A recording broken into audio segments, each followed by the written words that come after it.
Ainda dá tempo de falarmos da decisão do Federal Reserve lá nos Estados Unidos, que parece que empolgou o mercado brasileiro. Nós temos o dólar em queda de 0,88%, cotação de venda do comercial em R$ 5,13, bolsa sobe 1,10%. E vamos falar sobre isso com o Jason Vieira, que é economista-chefe da Infinity Asset. Jason, boa tarde. Boa tarde, Denise. Foi decisão do Fed que animou o mercado desse jeito? É meio difícil dizer o que tem animado o mercado ali, porque a decisão, na verdade, não teve grandes novidades, né? A gente pode dizer dessa maneira. Ela teve ali uma citação em relação à reavaliação do possível tapering, ou seja, da retirada dos estímulos, mas foi muito algo en passant. Ela chegou a citar em algum momento ali que a recuperação econômica esperada aconteceu, mas não na sua totalidade. Muito provavelmente o mercado está pegando este trecho em específico para imaginar que o Fed vai manter os estímulos. É um banco central bastante voltado a um juro baixo, que a gente chama de dovish no mercado financeiro, e obviamente os sinais emitidos ali em relação à perspectiva de mudança disso, o que a gente chama de taper tantrum no mercado, que é a retirada dos estímulos da compra de ativos, foi citado muito por alto. Ou seja, eles citaram ali que em dezembro eles diziam que a compra de títulos de diversas agências poderia estimular a economia, e isso realmente aconteceu, mas que isso ainda vai acontecer até que o objetivo deles de máximo emprego e de inflação seja atingido. A inflação está bem alta nos Estados Unidos, mas o máximo emprego está um pouco mais difícil, até por conta dos próprios estímulos de auxílio-desemprego que eles têm lá fora. Eles ainda continuam considerando meio como temporária essa pressão inflacionária toda que tem incomodado, que pode levar ao corte de estímulos. E em relação ao crescimento, eles acreditam que ainda não houve uma recuperação total como era esperado. E lá o Federal Reserve, diferente daqui do Brasil, ele trabalha também a questão da retomada, especialmente no mercado de trabalho, né, Jason? Eles citam ali logo no primeiro parágrafo que houve a recuperação, mas não total. Então é nesse sentido que aí até o mercado está se abraçando um pouco nisso. Mas o problema dessa inflação que se diz temporária, né, é imaginar que os choques, a temporariedade dos choques seja no sentido de você ter, por exemplo, choque de alimentos, que ele vai ser temporário. Mas não se imagina muitas vezes que a inflação ela se retroalimenta em alguns aspectos e os choques podem se alterar também. Ou seja, você pode ter uma inflação persistentemente alta, não dos mesmos itens todos os meses. O que não significa que um mês que você teve um alívio ou teve um aumento de certos itens, não vai influenciar outros itens diferentes nos meses seguintes. E daí a gente vê a composição da inflação se alterando bastante.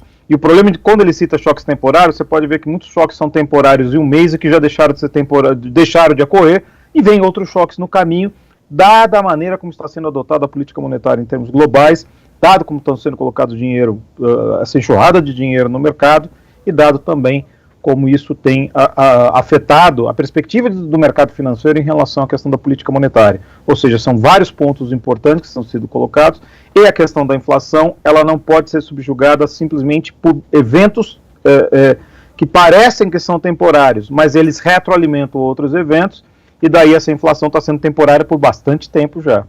Mas pelo menos pelo recado que foi dado, o mercado pode respirar, né? Ufa, passou dessa vez, né? Não veio nenhum recado mais pesado. Agora, Jason, isso em alguma medida afeta o que se espera da reunião do Copom aqui no Brasil na semana que vem? Porque você falou dessa questão dos choques que vão ser substituídos por outros, é o que a gente está vendo aqui no Brasil, né? Já tivemos choques de commodities, de alimentos, agora nós estamos encarando aumento de tarifa de energia, pode vir mais aumento nessa semana, uma coisa vai substituindo a outra, né?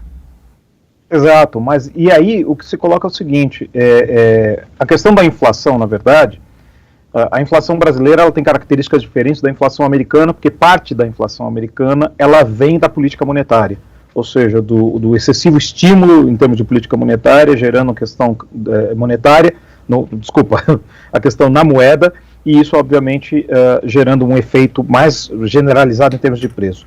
Aqui no Brasil, a gente meio que sofre efeitos marginais. E temos sofrido também efeitos, como você falou, alimentação, combustíveis, commodities, o próprio dólar tinha um efeito muito mais pesado no passado. Então, todos esses elementos em relação à inflação têm um impacto muito importante. Na política monetária brasileira, são vários elementos que não têm efeito em termos de política monetária, ou seja, é uma inflação que ela não é causada por o estímulo da atividade econômica e também não é causada por uma elevação conjunta de preços. De novo, é uma inflação pontual que tem características temporárias que podem durar muito. Aí vem a questão da política monetária brasileira. O mercado já tem precificado nas curvas de juros uma elevação de 100 basis points. Mas julga-se aí a questão do seguinte: dadas as características da inflação tipicamente brasileira, é necessário um impacto de juros tão grande, ou qual vai ser o efeito dele em termos de atividade econômica num ciclo de perspectiva de recuperação da atividade? Ou seja, o Banco Central precisa equilibrar isso tudo.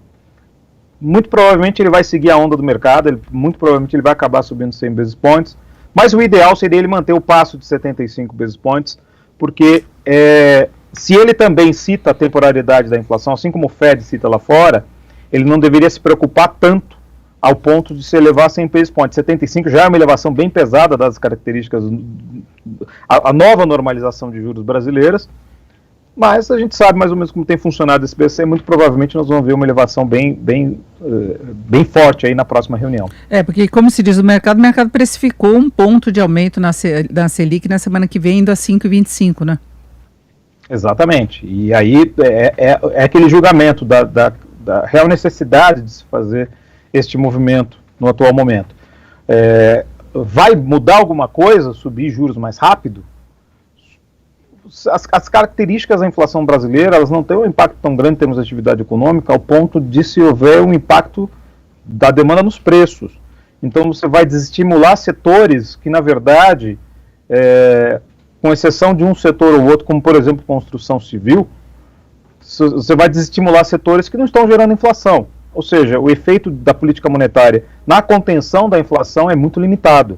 Sim. Pode ajudar se essa elevação de 100 basis points fizer aquele efeito cambial que a gente observou nas últimas elevações, ou seja, jogar esse dólar para baixo de 5, gerar um impacto maior em termos de política monetária e esse diferencial de juros do Brasil entre os seus pares internacionais atrair um pouco mais de capital externo, que tem todo também a sua preocupação em relação aos problemas inerentes à questão política, social, pandêmica que a gente passa aqui no Brasil.